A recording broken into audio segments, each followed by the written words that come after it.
Hello guys, তোমাদের সকলকে স্বাগত জানাচ্ছি সঞ্জয় সাটের নতুন একটা ভিডিওতে। আশা করছি তোমরা সকলে ভালো আছো, সুস্থ আছো, তোমাদের পরিবারও খুব ভালো আছে, সুস্থ আছে। আর হ্যাঁ, ভগবানের কাছে সবসময় প্রার্থনা করি যেন তোমরা তোমাদের পরিবারের সকলে খুব ভালো থাকো, সুস্থ থাকো। যখন চলে এসছো ঝটাং পটাং করে দেখবে, দেখার পরে লাইক কমেন্টের বন্যা বইয়ে দেবে। যারা এখনও চ্যানেলটিকে সাবস্ক্রাইব করোনি তারা ভালোবেসে চ্যানেলটিকে সাবস্ক্রাইব করে দিও। করে দেওয়ার পরে পাশে বেল আইকনটা রয়েছে, ওটাকে টিপে অল নোটিফিকেশন অন করতে ভুলবে না, ঠিক আছে? তো এই ভিডিওটা করছি, ভিডিওটা করার আগে আমার গলায় ঢোক গিলতে অসুবিধা হচ্ছে, এতটাই কষ্ট হচ্ছে আমার যে আমি কি করলাম এতদিনে, যে কাকে নিয়ে করলাম, কাদেরকে নিয়ে বললাম। যা দেখছি একজন ভিডিও করছে, তার প্রত্যুত্তরে আরেকজন নামছে, আরেকজন ভিডিও করছে, তার প্রত্যুত্তরে আরেকজন নামছে, উত্তর দিচ্ছে। কেউ এক সময় ঢাকনা বের করে খুলে দেবে বলে উত্তেজিত হয়ে পড়েছিল,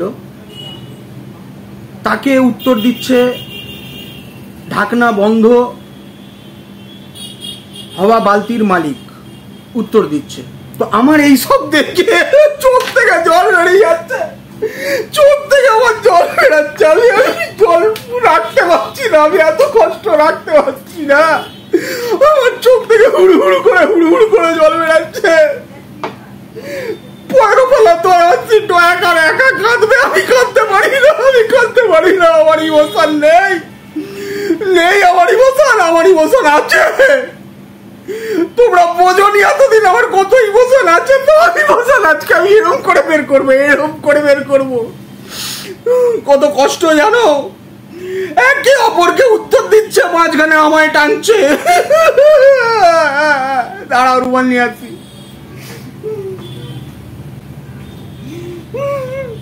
এত জল নিগড়ে আমি ভর্তি করে দেবো, নিগড়ে ভর্তি হয়ে যাবে।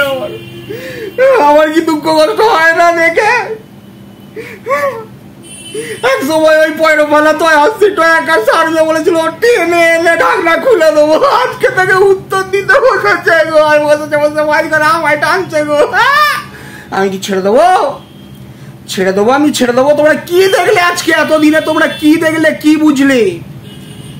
ঘরে অশান্তি, বলবো না কি নিয়ে অশান্তি, পরিবারের মান সম্মান চলে যাবে, দুঃখ কষ্ট লোক একবার জুতিয়ে দেবে পরিবারকে। কিন্তু আমি সোশ্যাল মিডিয়াতে সব ছাড়বো, সব বলবো, বলে আটকে রাখবো। এতে পরিবারের মান সম্মান হ্যাম্পার হবেই না।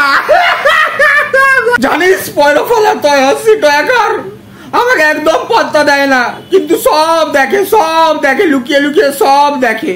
জানিস আমি পাত্তা দিইনি বলে কি পাঠিয়েছে, দেখ কি পাঠিয়েছে পাত্তা দিইনি বলে, বুঝেছিস? এখন খুব গায়ে লাগছে, কেন জানিস? খেলা খেলছে, কিউআর দিয়ে প্রচুর লুটেছে। একজনকে ইমোশনাল খেলায় আটকানোর চেষ্টা করছে। দিদিকে বলবো, দিদি একদম ফাঁদে পা দেবেন না। আপনাকে কি বলছি, ইমোশনাল খেলা খেলে ঘোরাবার চক্রান্ত করছে, যাতে আপনি কিচ্ছু না করেন। এই কষ্ট দুঃখ নাটক আপনি নর্মাল ভাবুন। আপনারা ঘরে কি হয়েছে বলতে পারছে না, ঘরে কি কষ্ট দুঃখ বলতে পারছে না। দেখছেন যে উর্তি টাকা দিয়ে ফুর্তি করে চলে এলো, কি করলো? উর্তি টাকা দিয়ে ফুর্তি করে এলো, করে এসেই নাটকবাজির গুলগল্প দিয়ে বসে পড়েছে। কাকে ঘোরাতে? কারণ কেউ একটা স্টেপ নেবে বলেছে, তাই জন্য তাকে ঘোরাতে বলেছে, ঘোরাবার চেষ্টা করছে। বুঝতে পারছো? ঘোরাবার চেষ্টা করছে সবকে, বুঝতে পেরেছো? তো খেলাটা এইখানে হচ্ছে। এত কষ্ট করেছে, ডিগ্রি নিয়ে বসে লোকের পিন্ডি চটকাচ্ছে, ডিগ্রি নিয়ে। আর ভগবান দেখো, ইচ্ছে দেখো, কিছুতেই ভগবান ইচ্ছে পূর্ণ করতে পারছেই না, করছে না। কেন করছে না জানো? কারণ এক একটা পাপী, যে পাপীগুলো দিনের পর দিন লোকের জীবন নিয়ে ওষ্ঠাগত করে দিচ্ছে। তোমরা খবর নাও, এক একজন আর পরিবার ভ্রষ্ট এক একখানা, নিজেদের পার্সোনাল লাইফে জ্বলে পুড়ে ছারখার হয়ে যাচ্ছে। আর সেই ছারখার মেটানোর জন্য সোশ্যাল মিডিয়ায় এসে বসে অন্যের পিন্ডি চটকাচ্ছে। আর পিন্ডি চটকাতে এতটাই পাপ করছে যে ভগবান পর্যন্ত বলছে, তুই যে পাপগুলো করেছিস তোর সেগুলোর ফল এইভাবেই পাবি, আর এইভাবেই পেয়ে যাবি। যতই হুতাশ করে লোককে নাটক দেখা, তুই নাটক দেখাচ্ছিস, তোর কোনো ক্ষমতা নেই। তুই কিসের কষ্ট করেছিস? চুলের কষ্ট দেখেছিস? কোন জিনিসে কষ্ট নেই সেই জিনিসটা গিয়ে করব। যে জিনিসে কষ্ট নেই আমি সেই জিনিসটা গিয়ে করব। যে জিনিসে খরচা নেই আমি সেই জিনিসটাতে গিয়ে করব। যে জিনিসে খরচা কম সেই জিনিসটা করব। করে যে টাকা লোকের লুটেছি সেই টাকায় ফুর্তি করব, উঠতি টাকাতে ফুর্তি করব। তুই আমাকে যেটা বলে সম্বোধন করছিস তোর ঘরেরটা এক্স্যাক্টলি সেই জিনিস। যদি শাড়ি আর চুড়ি পরিয়ে ল্যাম্পপোস্টের তলায় দাঁড় করিয়ে দিস মনে হয় সেই টাকা তুলে তোকে আনন্দ দিতে পারবে, তোকে ফুর্তি দিতে পারবে। তাহলে তোকে এরকম লোকের পয়সা লুটে নিয়ে গিয়ে তাকে আনন্দ আর ফুর্তি দিতে হতো না। আর পয়রো ফালা তয় হস্তি টয়াকার। তোকে বলছি শোন, তোর এখন খুব প্রয়োজন ওকে, বুঝতে পেরেছিস? আর ওর প্রয়োজন তোকে। যা যদি এই সুযোগে গিয়ে একটুখানি ওই ঢাকনা খুলে দিয়ে আসতে পারিস। কেন বলতো? সব চেষ্টা করেছে, সব চেষ্টা করেছে, সব চেষ্টা করেছে, সব বৃথা হয়ে গেছে। কখনো ফুল, কখনো ফোগলা, কখনো সুন্ডু, সবাই সবাই ইভেন যাই হোক তোরা বুঝে নিতে পারিস নিশ্চয়ই। বুঝদার তোরা সব চেষ্টা করেছে, বিফল হয়ে গেছে। কেন বলতো? লোকের পেছনে লাগার ফল এইটা। আর আমাকে যদি বলিস তুই কি করছিস, আমি পাপীদের পেছনে লাগছি। কি করছি? পাপীদের পেছনে লাগছি।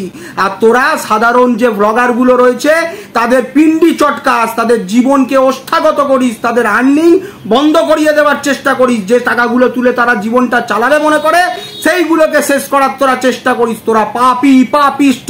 তোদের এক একটার ফল এইরকম ভাবেই পাবি, এইরকম ভাবেই পাবি। আর তুই বুক ফাদা কান্না কাটিস না, লোককে দেখিয়ে ঘোরাতে চাস না। তুই চাস পয়রো ফালা তয় হস্তি টয়াকার, যে মাতালটা যাক আর গেলেই তুই পান্থনিবাসে যাওয়ার তোর পার্সেন্টেজটা বেড়ে যাবে। নিজে যেমন ঘরেরটাকে বানিয়ে রেখেছিস তেমন, নিজে যেরকম মাতালের বুকের ওপর থেকে পা তুলে পান্থনিবাসে যাস ঠিক সেরকম ঘরেরটাকে বানিয়ে রেখেছিস। আর একজনের সংসার নষ্ট করছে, তাকে নিয়ে উড়তি গিয়ে ফুর্তি করছে। সব জানা আছে, মুখ লাগাচ্ছিস না কেন? লাগা, সব বের করবো, লাগা না। এবারে আসি আমাদের সো কল্ড 49কে নিয়ে কিছু কথাবার্তা বলতে। 49-এর সবাইকে পুষিয়ে যাচ্ছে এখন, একে অপরকে কি কি ছিঁড়ে বের করেছে। ডোমেস্টিক কি বানিয়ে দিয়েছিল, বয়কার তালবেশ সব কি সব বেশ বানিয়েছিল। এখন একে অপরের সাথে পীড়িত করছে, শুধু সহ্য করতে পারে না আমাকে। কেন জানো? সব সত্য ঘটনাগুলো তোমাদের সামনে তুলে এনেছিলাম। ভিক মাঙ্গা ভিকারি ব্র্যান্ডেড মাল, যে লোকের কাছ থেকে 49 টাকা চেয়ে তাদের কি কি দেয় নিশ্চয়ই তোমরা বুঝতে পেরে গেছিলে। কি কি তাদেরকে ফুর্তি দিয়েছে সেগুলো তোমরা বুঝতে পেরে গেছিলে। কি কি দেওয়ার চেষ্টা করেছিল, কিরম কিরম ভাবে মধু ট্র্যাপে আটকানোর চেষ্টা করেছিল তোমরা জেনে গেছো। ও রকাতটা তোমাদের সামনে নিয়ে চলে এসেছিলাম, যে বড় বড় ভাঁটবাজি মেরে লোককে ব্র্যান্ড মারিয়ে যেত, সেই ব্র্যান্ডটা ওর মারা বন্ধ করে দিয়েছিলাম। তো সেই জন্য ওর খুব কষ্ট হচ্ছে। কষ্ট করিস না, কষ্ট করিস না। তুই যেদিক নিয়ে পড়ে আছিস সেদিক নিয়ে পড়ে থাক, আমার দিকে তাকাবি তো। তাহলে বুঝেছিস তো এখন অনেক কিছু বেরানোর বাকি রয়েছে। কি বললাম? এখনো অনেক কিছু বেরানোর বাকি রয়েছে। সাবধান, বিবার করে দিয়ে গেলাম তোমায় 49। ঠিক আছে? তুমি 49-এর ব্র্যান্ড নিয়েই সীমিত থাকো, নিজের মতো থাকো, ভালো থেকো। আমার দিকে চোখ তুলেও তাকাতে এসো না, নাহলে এমন এমন হাস কাটেগা, এমন এমন হাস কাটেগা। নিশ্চয়ই বুঝতে পেরেছো তোমার ব্র্যান্ড কিভাবে ঘুঁচিয়ে দিয়েছি। বন্ধুরা তোমরা সকলে ভালো থেকো, সুস্থ থেকো, আর নাটক থেকে দূরে থেকো। আর দিদিকে বলবো যেমন কাজ চালিয়ে যাচ্ছেন চালান, বুঝেছেন তো? আপনাকে মোল্ড করার জন্য এইসব খেলা খেলছে। টাকা তুলবে, তুলে নিয়ে গিয়ে ফ্ল্যাট বানিয়ে সেইখানে গিয়ে ফুর্তি করে তারপর আপনাদেরকে দেখাবে।